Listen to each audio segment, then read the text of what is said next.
Ladies and gentlemen, welcome back to a little bit of a special rendition of the Texas Hockey Podcast. My name is Trevor Neal. I'll be hosting along with my co-host Travis Tyler. How are you doing today, Travis? It's pretty good, man. I mean, like you said before we got on the air, it's nice to be recording one of these earlier than midnight. Normal. So, Yes, the sun's still out. It's wonderful. I feel energized for the most part. I'm not It happy. almost makes up for what happened last night. Um, we're just kind of jump straight into what today is going to be. It's going to be a little bit of a conference final preview, as we now know who the final four teams are, which does include the Dallas Stars coming off of their series win against the Winnipeg Jets. The second round officially concluded last night, where the Toronto Maple Leafs hosted, host being a broad term for what happened in that game, the Florida Panthers last night in their Game 7. Travis, did you happen to watch the Leafs game last night? I did, and I turned it off when it got 5-1. I wish I did. Yeah. I was about to say, somebody should have told the Leafs that game started because that was miserable. It was funny to watch the broadcast of the pregame show with Biz lighting all those candles and everything, and then his reaction after two periods. I don't know if you watched the clip between the little in between intermission shows or whatever, but they asked Biz what he would say if he were coaching the locker room, and he was like, there's a half off deal on flights to Cancun. So for those of you who haven't kind of listened to the show or kind of unfamiliar with what I've done in the past, at my heart, I am a Leafs fan. I love the Dallas Stars dearly, but I'm a diehard Leafs fan. So any smiles that you see on my face today, I'm smiling through the pain a little bit. The Leafs lose 6-1 on home ice in Game 7 to the Panthers. And I've seen the Leafs lose a lot of Game 7s in a row. They don't win them. And that was the worst. And we've had some stinkers over the years. You know, the one against Montreal was a stinker. Every time we played against Boston in a Game 7 was bad. But we never lost 6-1. No, you were usually taking the lead and giving it up late. Yeah, or it's like a 2-0 loss where we didn't show up, but at least we didn't give up 6. Right. You know, it was just the most uninspiring hockey game I've ever seen. The shot attempts started out. I love the tweet from Chris Johnston from Sportsnet and SDPN, who said, "This is not a typo. The Florida Panthers have the first 21 shot attempts." And we had some moments during the Stars-Jets series, and even going back to Colorado a little bit, where some teams controlled the start of games.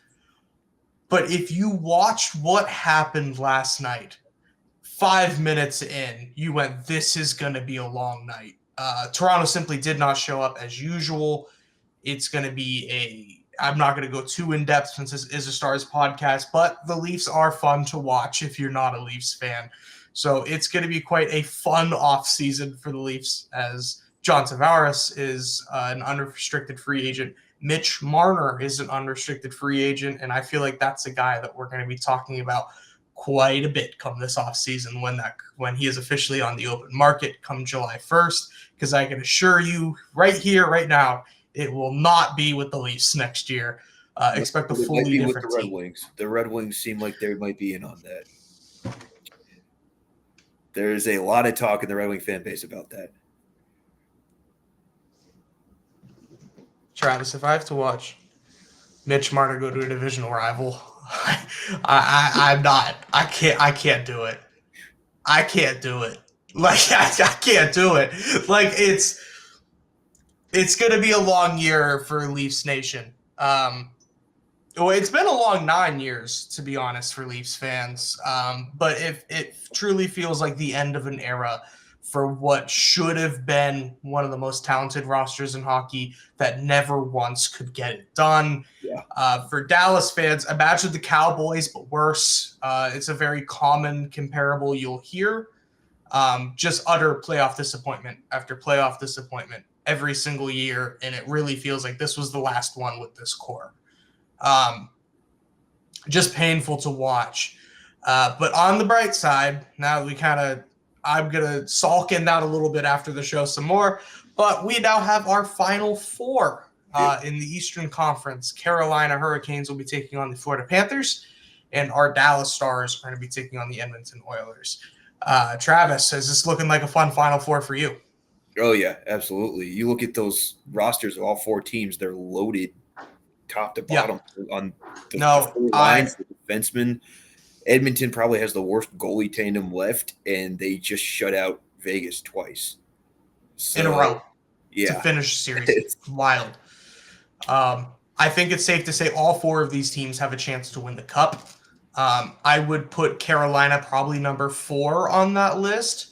Yeah, I think that's I want to point that out to say that Carolina is very capable of winning a Cup here. They could go on a run just as much as anybody else. But I kind of want to break this down series by series. I'm anticipating the Eastern Conference Final to be, I'm not going to say boring, since it's playoff hockey. It's always going to be great. But I'm not as excited for the Eastern Conference Final going into it as the West. Carolina plays a much slower brand of hockey that I think we made fun of for the Islanders for a good stretch there, that it's just, oh God, we have to watch the Islanders again. Carolina plays a similar brand of hockey. There's a reason Mikko Rantanen didn't want to stay in Carolina, and I think that attributes to the system down there. Yeah, I think, it's obviously a successful system because of where they are. It works. Yeah. You might get some boring hockey over there. You might get some the Eastern Conference, even though those teams are very skilled, is going to be much less high scoring than the Western Conference is going to be. Yeah, for sure. It's going to be a much tighter brand of hockey compared to what we see out West, which we'll get to later. But Carolina plays hockey like a boa constrictor. It is a shot block heavy led system with Rod the Bod, Brenda Moore, coaching a very strong, systematic defense. There's a reason that high prolific scorers don't really come out of Carolina as much in recent years. We hear about this offensive talent in Aho, in Jarvis, but they don't quite put up the points that high scoring players in the league currently do. So expect a defensive system. I think they match up quite well against Florida, who, if you didn't watch Florida the last 2 rounds, is more of a wee kind of hockey team where it's just hard and fast and forecheck constantly. Yep. Yes, it is exhausting to play against. Playing Carolina's frustrating, playing Florida is exhausting. And I think they're going to match up quite well. Where are you kind of leaning overall? Where do you feel like that series is kind of go as we see it play out? I'm leaning Florida. Just the experience factor, Bobrovsky and net. Let's not take anything away from Frederik Andersen, though. He's leading. He's having a great. He's the top goalie in the playoffs right now. Yeah. It's his best. He had a better save percentage 1 year in Anaheim, but everything else is top across the board, leading everything across the board. He's been fantastic. But you look, Bobrovsky's, everybody on that Panther team has won a cup. Bobrovsky's always been one of the top goaltenders in the league. You look at I'm looking at their line combinations, and you have Brad Marchand playing on the third line in Florida. You don't get a break with Florida. That's crazy. And that third line has been their best line in the playoffs based on those money You're telling me ratings that we were looking at earlier. You do not get a break. You got Rodriguez, Barkov, Reinhart, Tkachuk, Bennett, and Verhaeghe, and then that third line. Yeah, those are all-star caliber players. Yeah. Like those first 3 lines. And they are if you haven't watched a Panthers game recently, they forecheck like their life depends on it. You think that you're comfortable getting out of your own end, play the Florida Panthers for 7 games, you're going to doubt you know how to break out anymore. Yeah. They're going to make every pass difficult. not even talking about getting through the neutral zone. It's going to be hard to get from your own end to the neutral zone against Florida. And they play with so much speed and aggression, and they are a physical team mixed in with such a high level of skill. A player like Sam Bennett is going to wear you down over 7 games. And there's that clip of Paul Maurice from the playoffs a few years ago that always kind of goes viral come playoff time, where he's yelling at his team, to censor it a bit, but pound their effing D. They shouldn't have anything left by game 7. And that is a perfect way to describe Panthers hockey. It's brutal and it's a war. Truly the most physical of the 4 teams left, I'd say. And the Stars are quite a physical squad, but physicality I'd give definitely to Florida over Dallas. We also saw them against Florida. I mean, obviously it was in Finland, but they didn't match up great in those games. It was regular season. No. It was in Finland, but yeah. And then we're talking about Florida, rightfully so, as the defending champions, but Carolina doesn't have a lack of skill on their forwards, but it's just not nearly as deep as what Florida has. No, I think they lead with system before skill. Yeah. A very different looking team. But they have, the top line and then a couple guys throughout the roster that you're like, oh yeah, that guy could get hot. But you look at Florida and it's just like, holy crap, what are we dealing with? Yeah. The thing with Carolina that would make them so scary is if they were able to hang on to these stars. It's a bit of a weird thing that we've kind of seen over the last 2 years. They get Jake Gensel at the previous trade deadline. He leaves for Florida. You pull in Mikko Rantanen this season. He plays there for, I think it was 13 games, 13. And already wants out. It makes it very clear he doesn't want to stay. That would really help them out, but I think they do a very good job of overcoming those. It's definitely not a replacement for Mikko Rantanen whatsoever, or even the guys they moved to Colorado, but Logan Stankoven is having a really good playoff. Yeah. Our Stars listeners are definitely going to be very familiar. He's such a young player in year 2 and has already played in the Western Conference Final and the Eastern Conference Final. He's a guy to watch. I mean, we're rooting for Stank, of course. He's our guy over there. Again, I think I brought it up last episode, but 2 of the 3 teams involved in that trade are in the conference finals, and Colorado is watching from the couch, and we're going to keep bringing that up.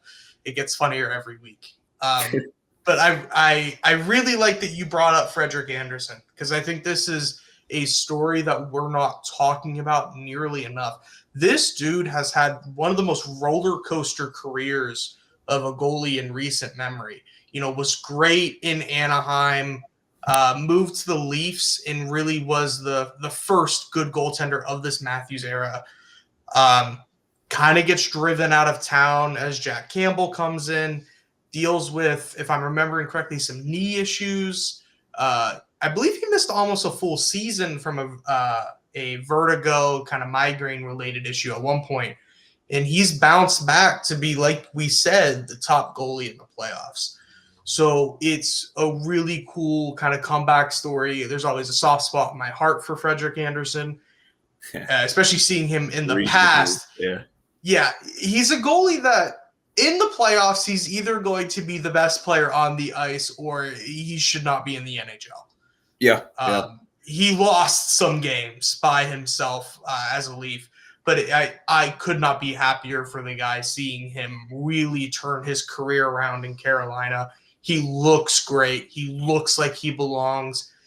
Even he's a little bit older. No, Bobrovsky's older, but he's up there for a goalie. Yeah. I get what you're saying. It's Carolina. I want to bring it to the meme that I hope you've seen, where it's the cup final we're probably going to get is, according to most people, Edmonton, Florida, but the cup final people want is Dallas, Carolina. Here. Yeah, we want that. Especially around here. Many reasons. Especially around here. And that kind of brings us closer. Oh, before we move off, I'm also very much leaning Florida Panthers. Okay. I'm feeling 5-6 games here. This is a team that's red hot. Carolina's coming off of rest. And Carolina has gotten here quite a few times before and does not do well in the conference final. And there's some sweeps. I don't remember the exact numbers, but they've been swept in this situation more than once in the past. And Florida's a hard team to beat. I like Florida's defense better, too.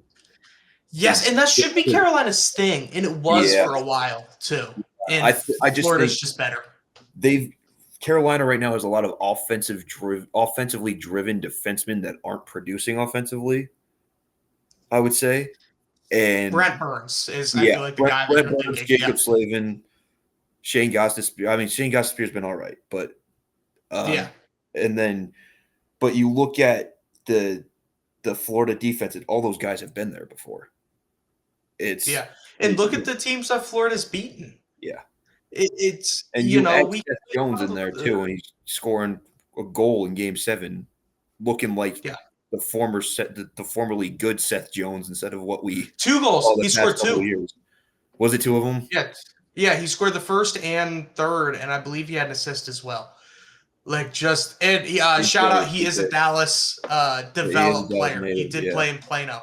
Yeah. Look at the teams that Florida has beaten to get here. I don't want to discredit what the Hurricanes have done whatsoever. Mm-hmm. But if we're going to compare their roads here, Florida beat the Lightning. I don't care how far removed they are from those cups. That's a hard team to beat. And make fun of the Leafs all you want. They're talented. They're going to beat themselves, but there's a lot of talent. And Florida showed that they can turn it off. You can turn off the opponent's talent.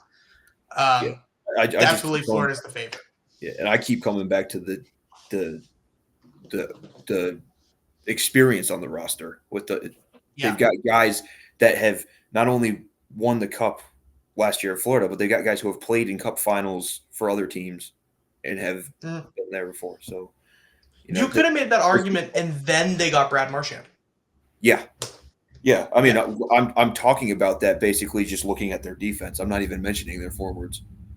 It's crazy. Just they're hard to beat.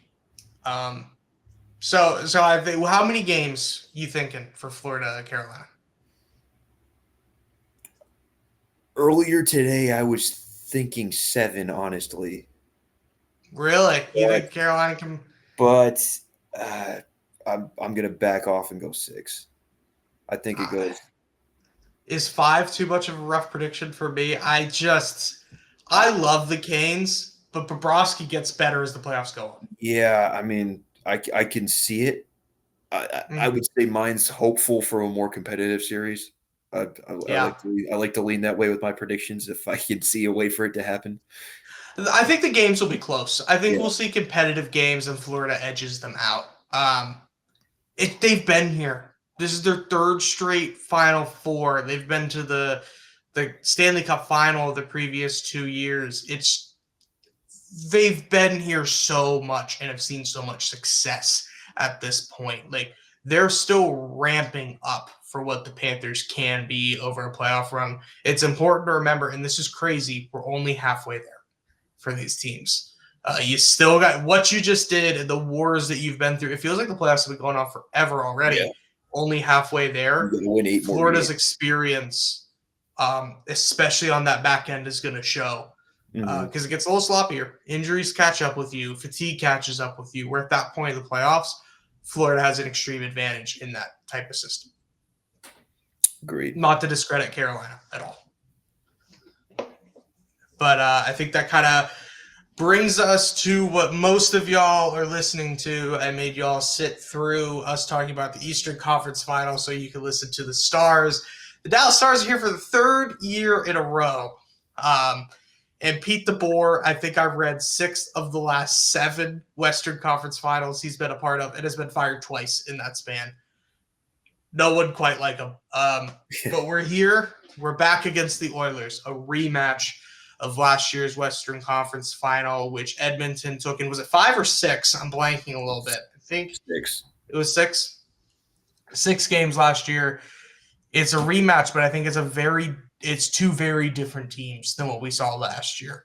We see the addition of Mikko Rantanen makes the Stars significantly more dangerous. The Stars lose Chris Tanev, which they had last year, and Edmonton just looks like a much more well-rounded team than last year. Yeah, especially those forwards. Like, I mean, we mentioned, or I alluded to the money puck ratings that we were looking at. I believe it was goals above expected percentage or whatever. Edmonton, yeah, let me pull it up. Yeah, Edmonton has 3 of the top 9 lines on there.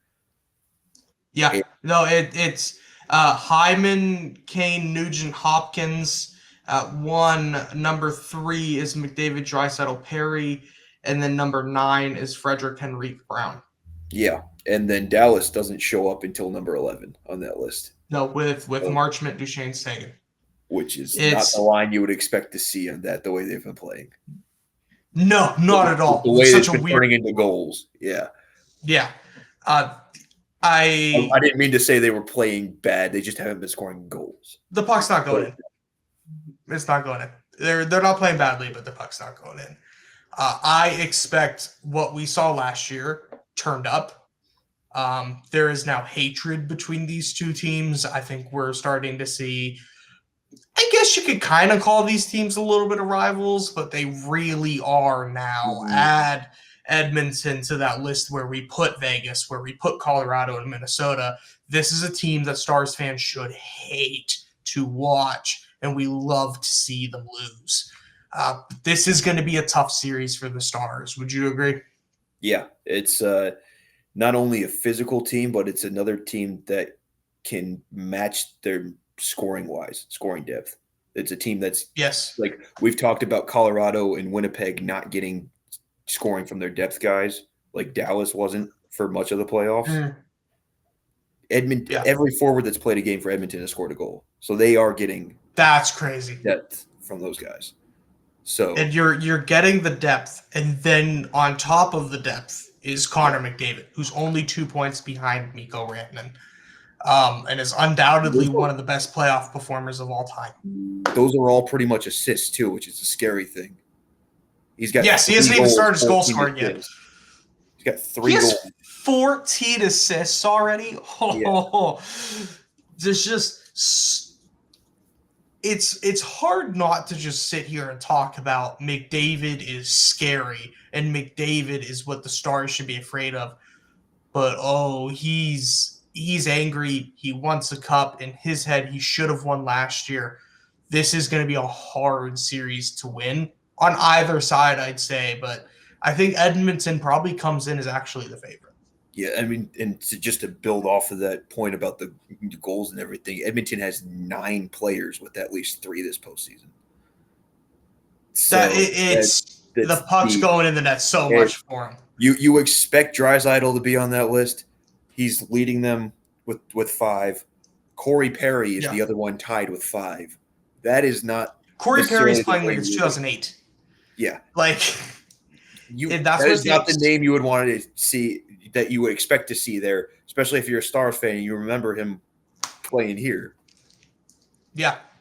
No, I'm excited. This is going to be fun, high-flying hockey. Even if the Stars don't win this series, it's going to be a fun watch. Obviously, we're looking towards a win. It's hard to get to the conference final 3 years in a row and not come out of it. It's a little bit frustrating as a team. I wouldn't say it's a failure, but that narrative is going to come, and you want to avoid that at all costs. Just get through here. I like their chances if they can get past Edmonton. Kind of what are things, as from the Stars' perspective, should we be looking out for going into this series? What kind of matchups, what players should be looking at to either continue their play or maybe improve their play going into the conference final? Well, I mean, obviously you're looking at Rantanen and keep carrying the load.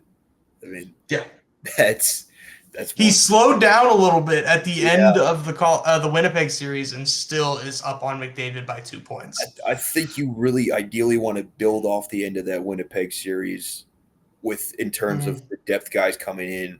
with Sam Steele showing up, with, I mean, I'm blanking off the top of my head who else stepped up, but there were guys who stepped up in those games that normally wouldn't.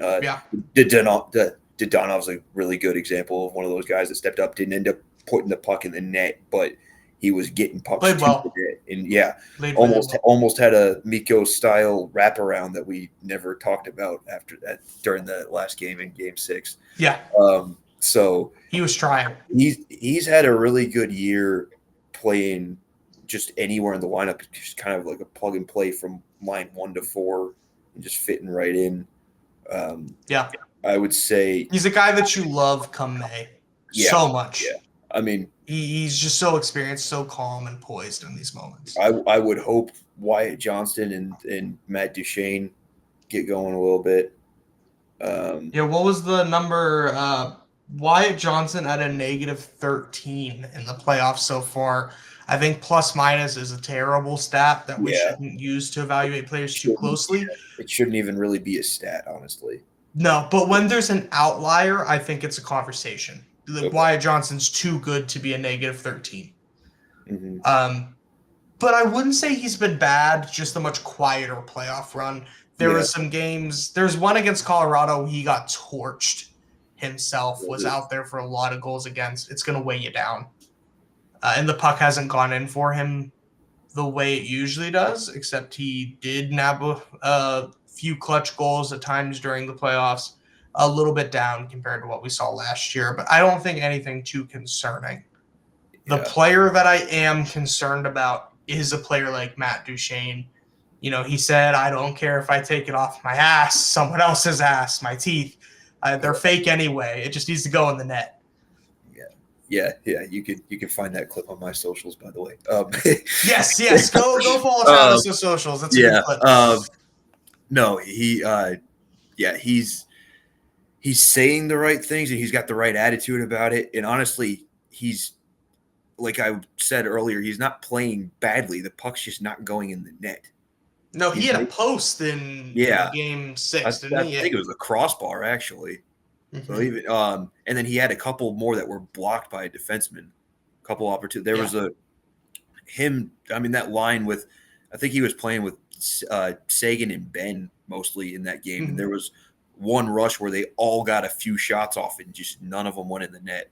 So those are three guys that you're hoping to see scoring. I also think you're looking at Robo to see how he's coming along. I think he's been progressing pretty well, but the scoring, again, hasn't been where it was before the injury, and not that you should expect it to have been, but you're looking to see how much that's progressing from round whenever he came back. I forget which game it was, but from when he came back to now. Yeah, no, maybe the few extra days of rest compared to what we normally see in the playoffs between rounds 2 and 3 might be extremely beneficial to a player like Robertson, who is coming off a pretty significant injury. I believe he came back in Game 1 against Winnipeg, if I'm not mistaken. Yeah, I think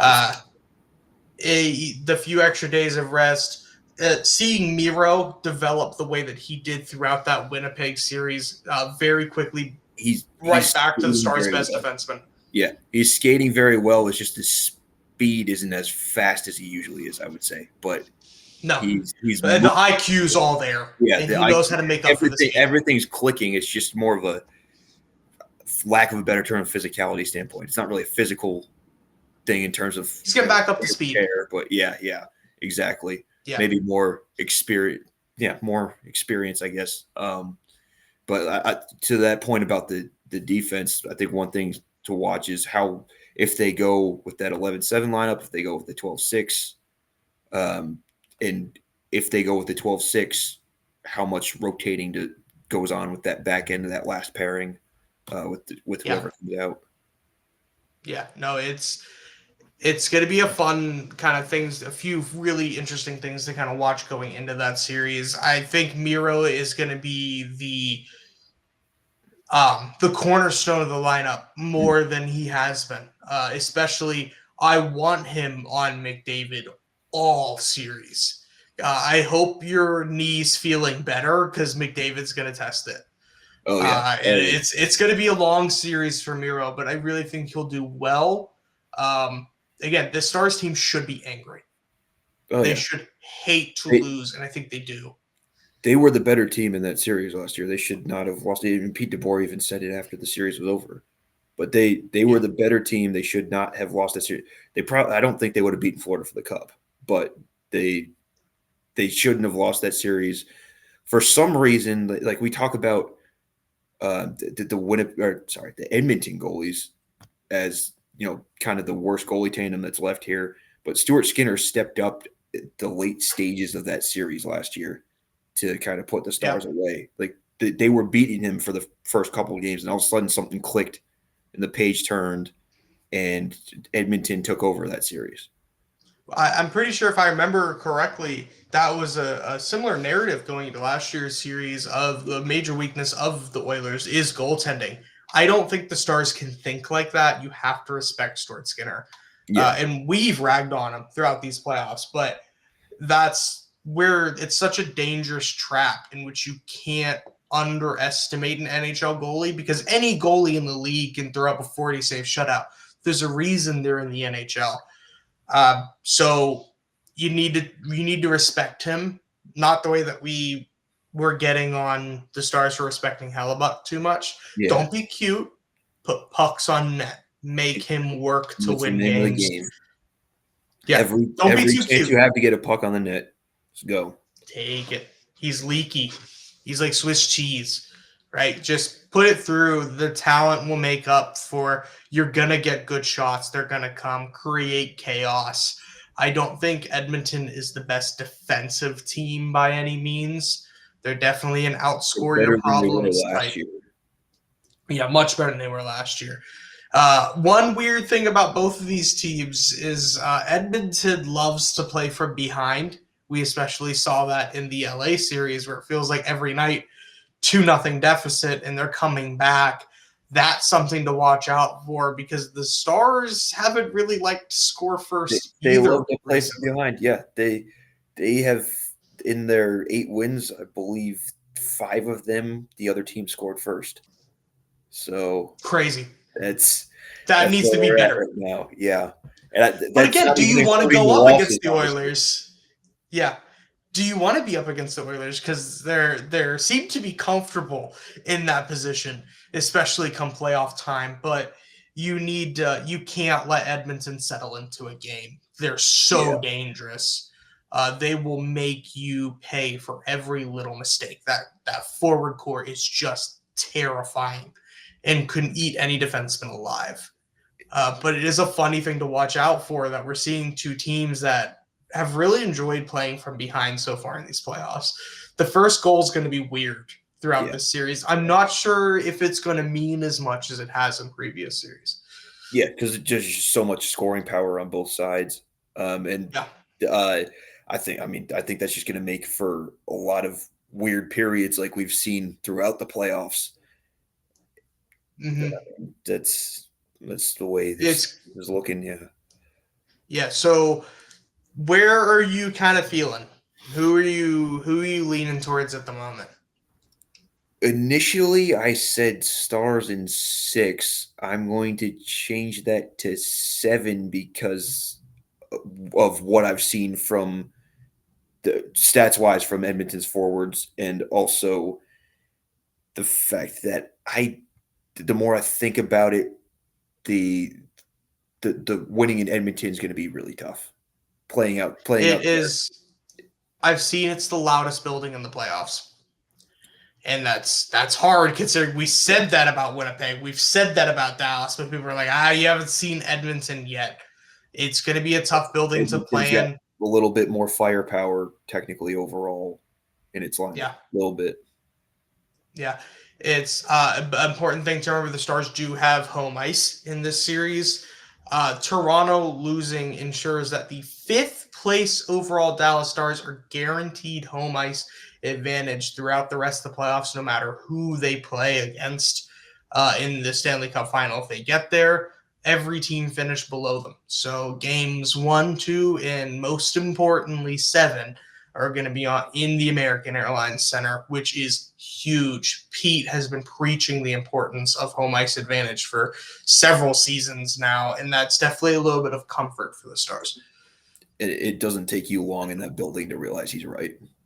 It just doesn't. No, not at all. Go to anyone who has not experienced playoff hockey at the American Airlines Center. Just get the ticket. It's worth it. If you can't afford the ticket, go to the party at PNC Plaza. It is enjoy Stars playoff hockey. Be a part of this. The playoffs in Dallas. This is a hockey town now. It's safe to say this is a hockey town. It is really weird, but the Stars are the best team in DFW. Yeah. Well, I mean, to add on to that, isn't it weird that we have the final 4 teams left in the NHL? 3 of them are in the southern United States, and 1 of them's in Canada. Yeah, it's untraditional markets is the story of this semifinal. I guess you could call it the conference finals. Carolina, I wouldn't call a hockey town. Miami, Florida, I definitely wouldn't. And Dallas, Texas is much sunrise. But that would be like, okay, let's say they put the American Airlines Center in Irving. And someone said they play in and you were like, no, they don't play in Dallas. Yeah, they play in Dallas. Well, look at the Cowboys. They play in Arlington. They still stay. They make sure it's in Arlington. They make sure the Cowboys haven't played in Dallas since the 70s, and I love to remind Cowboys. I'm not a Cowboys person, though. I'm a Giants fan, so I love to remind. Oh, I should not have said that out loud in a Stars podcast, but yes, my dad grew up in the area. So you're leaning Stars in 7, I think. Is that where you're kind of falling? Yes, honestly, I think Jake Ottinger is a big difference in that. See, it's just like we talked about all this, and I'm like, I feel confident with my prediction, and then you're like Jake Ottinger, and I'm like, I don't know if Jake Ottinger is going to lose games right now with the way he's playing. He's more determined than he has been in years past. I would go as far to call it swagger that he's playing with right now, and the confidence he's got, aura is what the kids are saying now. He's playing with aura, and it's special. But Stars, I am leaning Edmonton in 7. I want the Stars to come out of this. Yeah, I have no argument against that other than every game's going to be tight. I'm taking differently. Yeah. Yeah, every game's going to be tight. I could be very wrong. If the Stars win this in 5, I won't be that surprised. If Edmonton wins in 5, I won't be surprised. This is a total coin flip of a series right now, even though I think Edmonton is a slight favorite. I've seen Connor McDavid slowly get better and better and better every playoff he's a part of. And I don't think we talked about how angry Nathan McKinnon is after the Avalanche lose. McDavid, I would not want to be in the same state and or province as him if the Oilers don't win a cup. It's just the determination. I think there's definitely some Stars players who are in that same boat. Jamie Benn, 1,000% deserves a Stanley Cup in his career, and this is the best opportunity he's ever had. I think this is a better opportunity than even when they're in the Cup final in 2020. They were not beating that Tampa team in 2020. They weren't. No. So this is their best opportunity. In the conversation too. Yeah. So I want the Stars to win the series. I truly do. I think the Cup belongs in Texas. It does. Edmonton's scary to play against. I think we're going to be talking about Game 7. I'm pretty confident we're talking about Game 7. I'm fairly confident in that 7 games.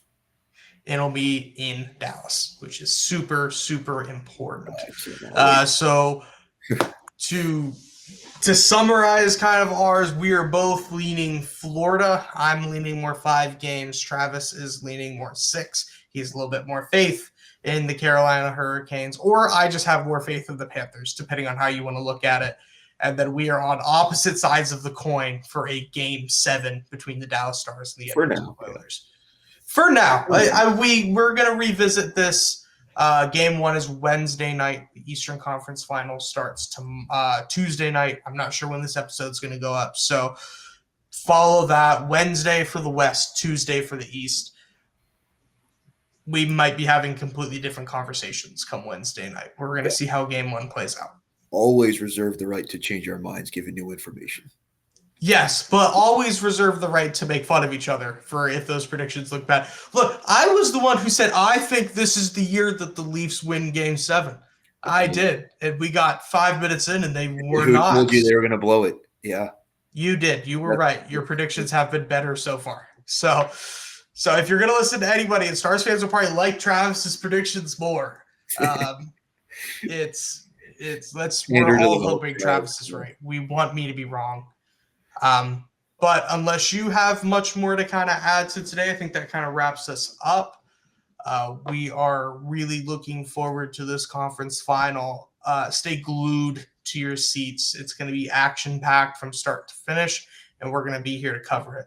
So I really want to thank everybody for watching. Please remember to like, subscribe, follow, give us a rating. It really helps us out. Leave us a comment. Our Finnish Mafia for our own show is strong. We want to thank all of you for listening. It means the world to us. So we will see you after Game 1.